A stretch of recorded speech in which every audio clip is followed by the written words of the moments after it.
السلام علیکم ورحمۃ اللہ وبرکاتہ۔ شیخ شکیل تفسیر القرآن کے سامعین، آپ سب سے ادباً گزارش کرتی ہوں کہ اس چینل کو سبسکرائب کریں، شیئر کریں اور لائک کریں، اور اس کوشش میں اپنا حصہ اس کار خیر میں ادا کریں کہ لوگ قرآن مجید کی اس تفسیر کو زیادہ سے زیادہ سنیں اور ثواب جاریہ کا حصہ بنیں آپ بھی۔ دوستو، آج کے زمانے میں یا تو لوگ اردو نہیں جانتے یا وقت نہیں ہے کہ بیٹھ کر قرآن کی تفسیر پڑھیں، اس لیے میری یہ ایک کوشش ہے کہ لوگ کم از کم آج کی اس ٹیکنالوجی کے ذریعے ہی قرآن اور اس کے احکام کو سمجھ سکیں۔ باقی اللہ توفیق عطا فرمائے اور ہم سب کو باعمل بنائے، آمین یا رب العالمین۔ تو آج ہم سورہ فاتحہ کا 5ویں آیت کی تفسیر سنیں گے انشاءاللہ۔ بسم اللہ الرحمن الرحیم۔ ایاک نعبد و ایاک نستعین، صرف تیری ہی عبادت کرتے ہیں اور صرف تجھ ہی سے مدد چاہتے ہیں۔ ساتوں قاریوں اور جمہور نے اسے ایاک کا پڑھا ہے، عمرو بن فائد نے ایاک کا پڑھا ہے، یعنی کہ یا کے اوپر تشدید کو نہیں پڑھا۔ یہ قرأت شاذ اور مردود ہے، اس لیے کہ اس کے اوپر تجدید کو نہیں پڑھا گیا اور اس وجہ سے اس کے معنی ہو گئے سورج کی روشنی کے۔ اور بعضوں نے ایا کا پڑھا ہے اور بعضوں نے حیا کا پڑھا ہے۔ لغت میں عبادت کہتے ہیں ذلت اور پستی کو، طریق معبد اس راستے کو کہتے ہیں جو ذلیل ہو، اور شریعت میں عبادت نام ہے محبت، خشوع و خضوع اور خوف کے مجموعے کا۔ لفظ ایاک کو جو مفعول ہے پہلے لائے اور پھر اسی کو دہرایا تاکہ اس کی اہمیت ہو جائے، اور عبادت اور طلب مدد اللہ تعالیٰ ہی کے لیے مخصوص ہے۔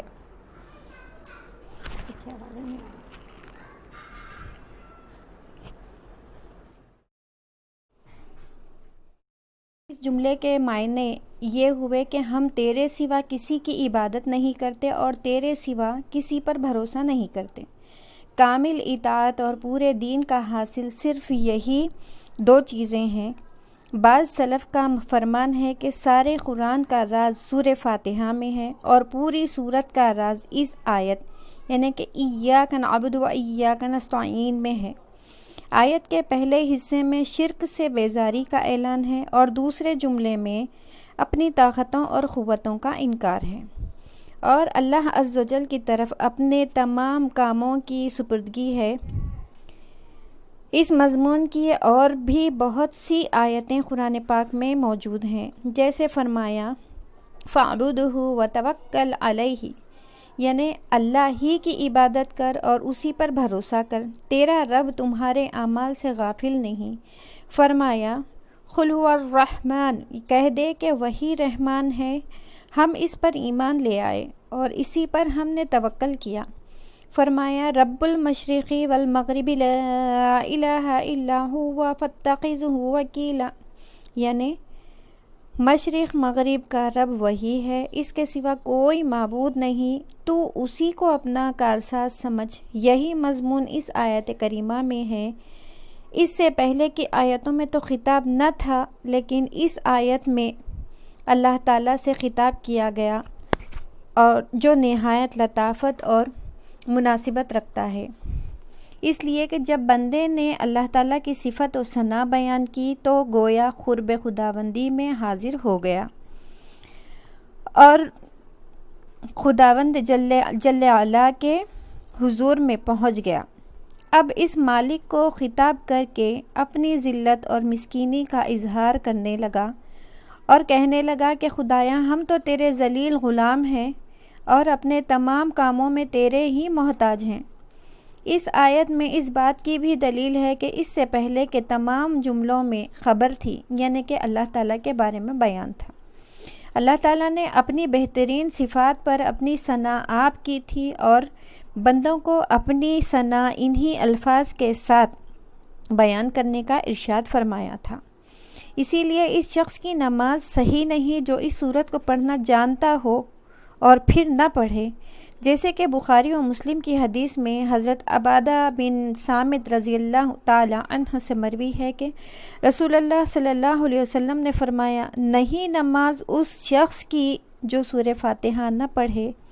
صحیح مسلم شریف میں حضرت ابو ہریرہ سے مروی ہے کہ حضور علیہ السلام نے فرمایا کہ اللہ تعالیٰ کا فرمان ہے کہ میں نے نماز کو اپنے اور اپنے بندے کے درمیان آدھو آدھ بانٹ لیا ہے، اس کا آدھا حصہ میرا ہے اور آدھا حصہ میرے بندے کے لیے ہے، اور میرے بندے کے لیے وہ ہے جو وہ طلب کرے۔ جب بندہ الحمدللہ رب العالمین کہتا ہے تو خدا فرماتا ہے میرے بندے نے میری حمد بیان کی۔ جب کہتا ہے الرحمن الرحیم، خدا فرماتا ہے میرے بندے نے میری ثنا کی۔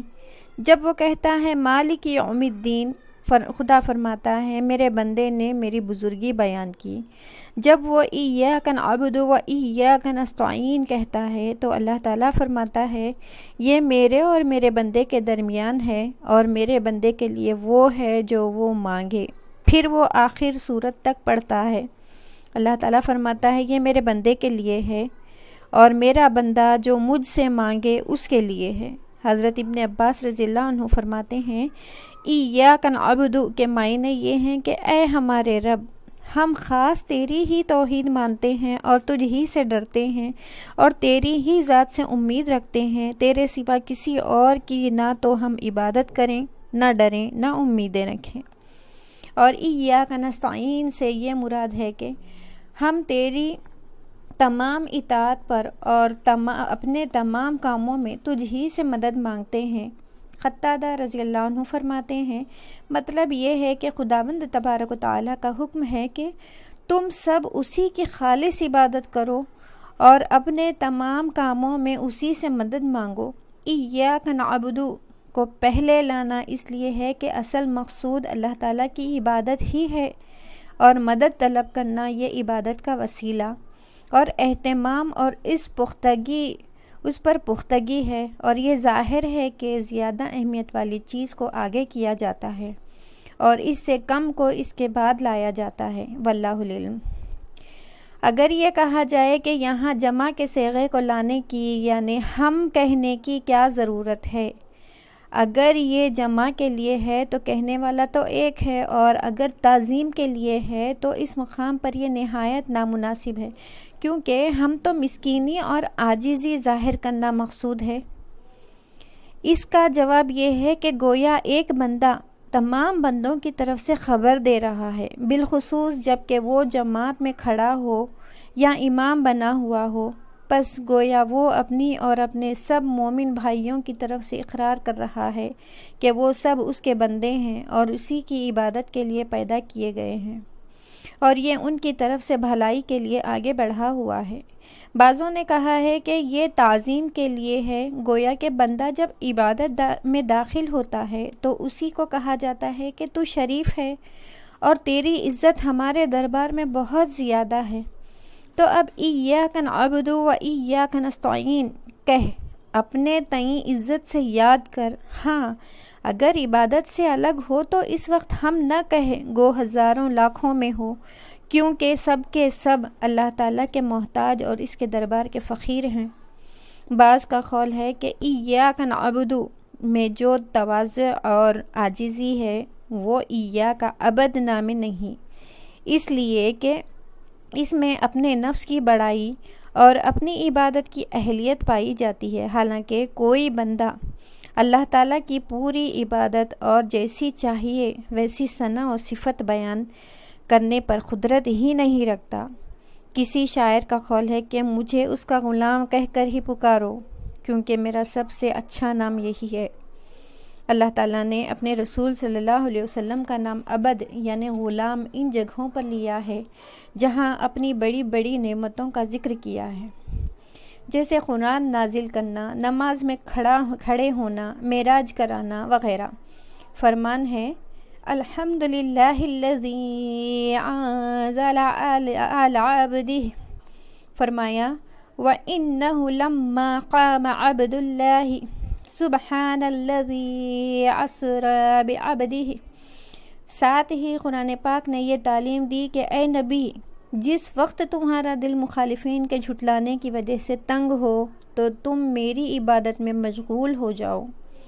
فرمان ہے وَلَقَدْ نَعْلَمُ، یعنی ہم جانتے ہیں کہ مخالفین کی باتیں تیرا دل دکھاتی ہیں، تو ایسے وقت اپنے رب کی تسبیح اور حمد بیان کر اور سجدہ کر اور موت کے وقت تک اپنے رب کی عبادت میں لگا رہ۔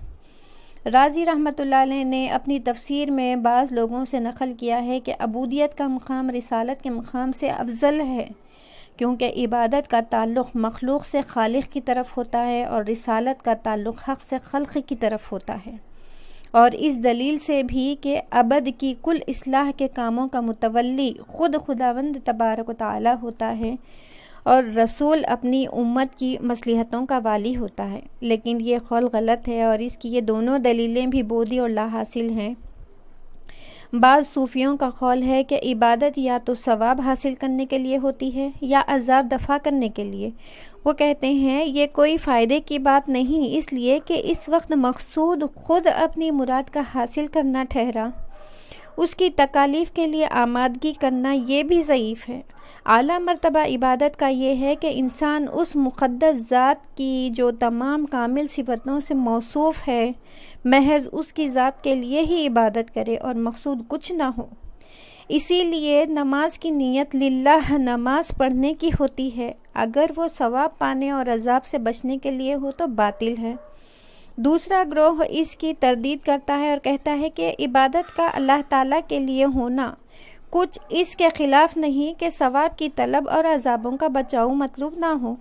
اس کی دلیل یہ ہے کہ ایک اعرابی نے حضور صلی اللہ علیہ وسلم کی خدمت میں حاضر ہو کر کہا، حضور میں نہ تو آپ جیسا پڑھنا جانتا ہوں نہ حضرت معاذ رضی اللہ عنہ جیسا، میں تو اللہ تعالیٰ سے جنت کا سوال کرتا ہوں اور جہنم سے نجات چاہتا ہوں۔ حضور صلی اللہ علیہ وسلم نے فرمایا، اسی کے قریب قریب ہم بھی پڑھتے ہیں۔ تو ساتھیوں، یہ تھی آج کی 5ویں آیت کی تفسیر۔ کل انشاءاللہ آخری کی 2 آیتیں پڑھیں گے۔ سننے کے بعد پلیز کمنٹس ضرور کریں اور شیئر زیادہ سے زیادہ کریں تاکہ اس کار خیر میں آپ بھی حصے دار بنیں۔ اللہ حافظ۔